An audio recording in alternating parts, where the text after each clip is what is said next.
পটুয়াখালীতে সনাতন ধর্মাবলম্বীদের অন্যতম ধর্মীয় উৎসব শ্রী শ্রী জগন্নাথ দেবের রথযাত্রা মহোৎসব শুরু হয়েছে ধর্মীয় নানা আচার অনুষ্ঠানের মধ্য দিয়ে। বিস্তারিত থাকছে পলাশ হাওলাদারের তথ্যচিত্রে। শুক্রবার সকাল ৯টায় জেলার বিভিন্ন মন্দিরে দর্শন, আরতি এবং বাল্যভোগের মধ্য দিয়ে রথযাত্রার আনুষ্ঠানিকতা শুরু হয়। পরে শ্রী শ্রী জগন্নাথ, বলদেব এবং সুভদ্রা দেবীর শ্রী বিগ্রহ রেখে স্থানান্তর করা হয়। এ সময় মন্দির প্রাঙ্গণ মুখরিত হয়ে ওঠে ঢাক, ঢোল, কাঁসর, ঘণ্টা এবং উলুধ্বনিতে।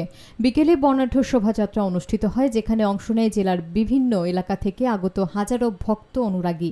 গলাচিপা সর্বজনীন কেন্দ্রীয় কালীবাড়ি মন্দিরের পুরোহিত বাসুদেব ঠাকুর বলেন, রথযাত্রা সনাতন ধর্মাবলম্বীদের এক অন্যতম পবিত্র উৎসব। প্রতিবছর আষাঢ় মাসের শুক্লপক্ষের দ্বিতীয়া তিথিতে রথযাত্রা অনুষ্ঠিত হয়। ৯ দিন পর হয় উল্টো রথযাত্রা।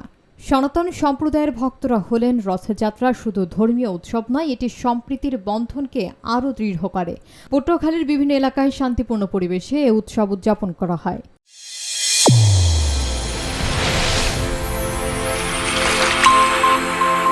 চ্যানেল A1 হৃদয়ের স্পন্দন।